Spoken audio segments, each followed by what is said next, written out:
Les banques, à nouveau, dans le collimateur de Bercy. Après les frais bancaires, il s'agit cette fois des assurances de crédits immobiliers. Depuis 6 ans, nous avons théoriquement le droit de faire jouer la concurrence.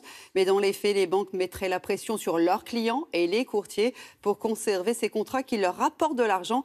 Et le gouvernement promet de remettre de l'ordre. Gaël Aldols et Jean-Jacques Buty.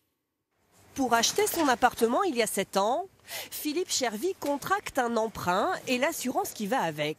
Le tout dans une seule et même banque.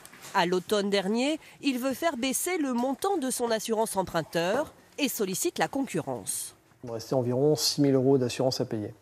Et là, la proposition que me fait le nouvel assureur est à peu près de 3 000 €. Ce chef d'entreprise lance alors les démarches pour résilier son contrat. C'est là que le ping-pong commence avec sa banque. Les mails s'enchaînent, demandant à chaque fois un justificatif supplémentaire. De quoi se décourager. Premièrement, ils vous répondent avec beaucoup de temps, ils prennent un délai des réponses, ils vous envoient des réponses qui sont souvent très évasives ou très cryptiques. Et donc à la fin, on ne sait pas tellement comment faire.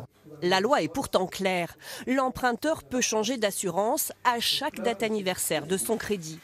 Mais selon ce courtier en assurance, les banques multiplient les pressions envers leurs clients, parfois avec une mauvaise foi évidente.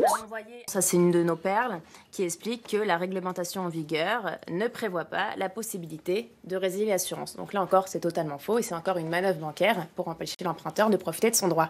Les banques détiennent 9 contrats d'assurance sur 10 et ne veulent pas perdre ce quasi-monopole. La raison ? Des contrats très rentables avec des marges proches de 70%. En ce moment, on est dans un contexte de taux de crédit historiquement bas. Et donc les banques, elles n'arrivent plus du tout à dégager de marge sur l'emprunt. Donc elles vont aller chercher de la marge ailleurs. Et c'est pour ça que l'assurance emprunteur, qui est un marché à 6,7 milliards d'euros, est un marché qu'elles ne veulent pas lâcher. Bercy a saisi la Direction générale de la concurrence pour analyser les éventuelles atteintes à la réglementation. Contactée, la Fédération des banques affirme respecter scrupuleusement la loi. Une nouvelle proposition de loi sera examinée à l'Assemblée au printemps.